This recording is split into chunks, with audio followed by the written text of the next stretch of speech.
Yesterday, December 7th, 1941, a date which will live in infamy. The United States of America was suddenly and deliberately attacked.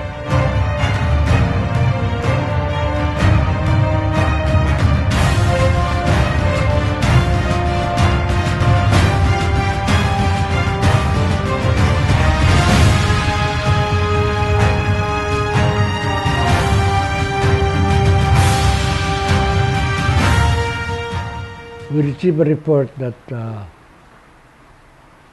Pearl Harbor was bombed, and the newspapers all over especially in Manila, reported U.S. declares war against Japan and all that.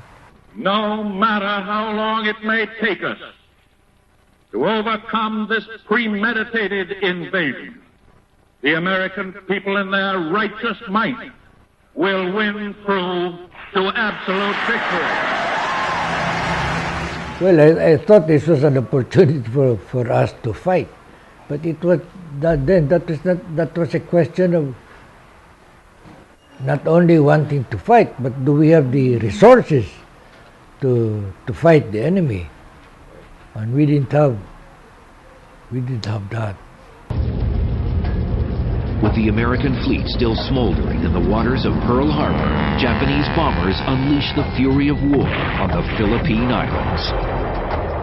The Japanese had set their sights on neutralizing the American presence in the Philippine archipelago, which of course had been property of the United States since 1898, Spanish-American War. When the war broke out, the ROTC were ordered by the headquarters Philippine Army to report for duty in the respective universities and trained for the war. I was in the ROTC at the Ateneo. The rank I was holding was that of a captain, cadet captain of A company. The target for the Japanese attack is the island of Luzon. It's the principal island in the Philippine chain, home to the capital city of Manila, and the focus of American military power in the archipelago. Japanese air raids quickly decimate the American naval and air corps installations on the island.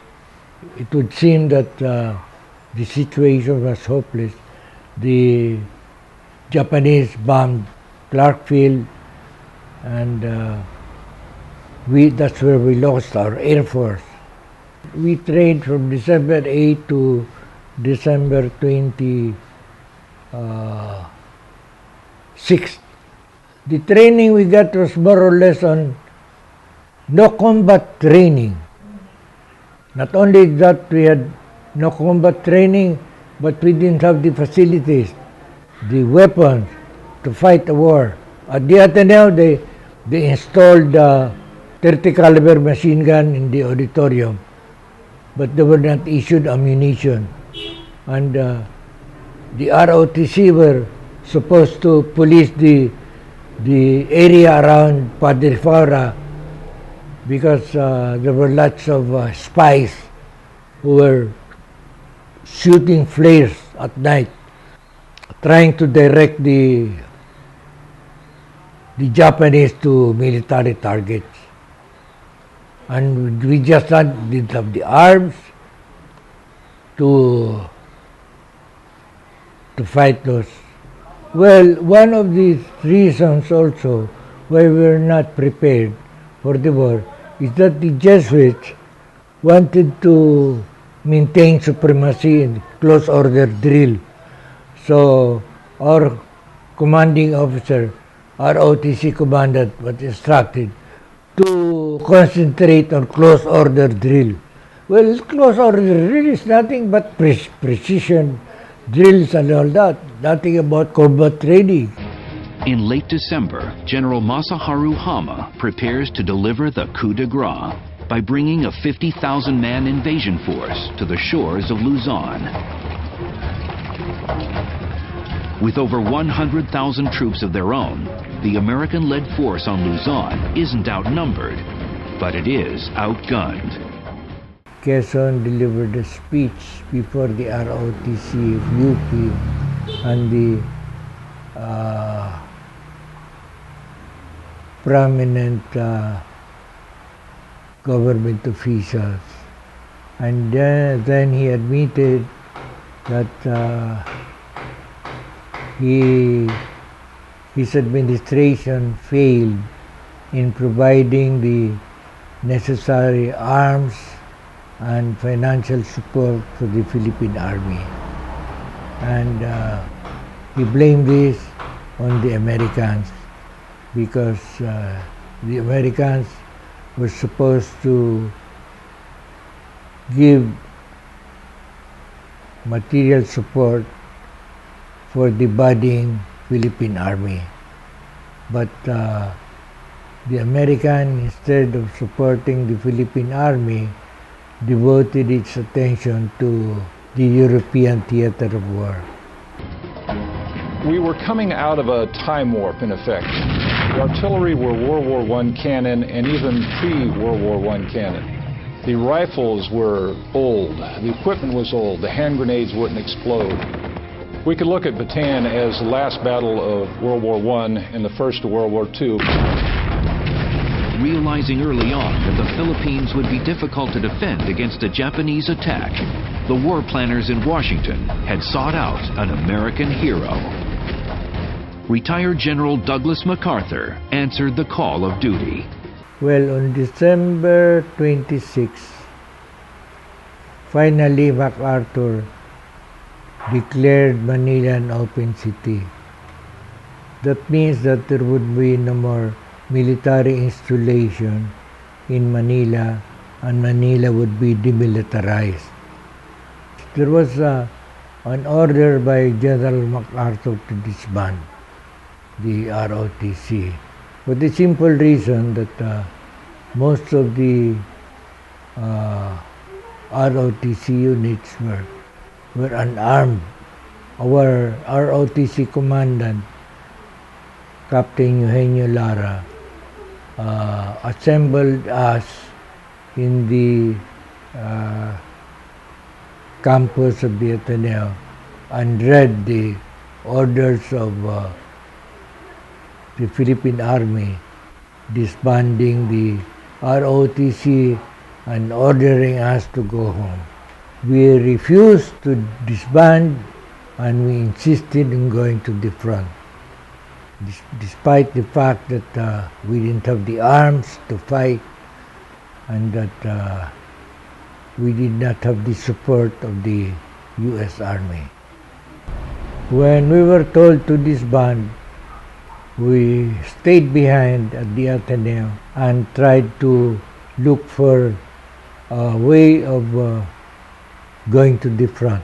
We found out that there was a recruitment center at UST and Far Eastern, and many of us went to Far Eastern and UST to report for duty.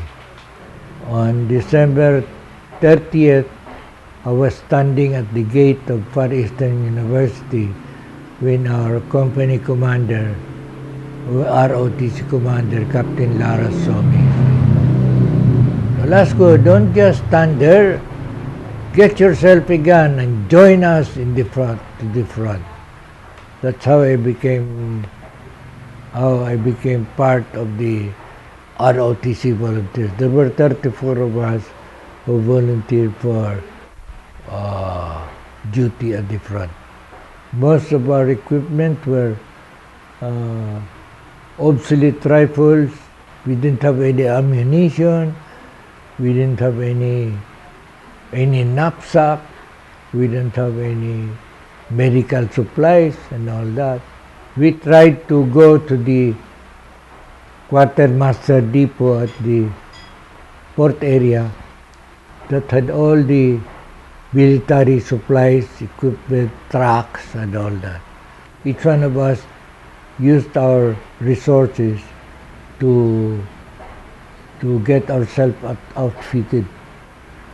And when I got myself outfitted, I a gas mask. I had a BAR, Browning automatic rifle, and many of us had bandolier. We looked so formidable, but actually they were useless because some of the guns misfired since they have not been tested. At the time I was with the ROTC unit. I took a taxi from UST. I went to Tayuman, where Papa and the rest of the relatives were there. Papa, although he was proud of us, told me, "Iho, mahirap ang giyera." I didn't realize it was really that bad, that war was hard. It was not all about movies, shooting, and medals, marches, parades, and all that. But it was hunger, diseases, sacrifice, killing, and all that. Then he gave me 15 pesos. Oh, "Iho, pasensya ka na dyan. That 15 pesos to tide you over during the war."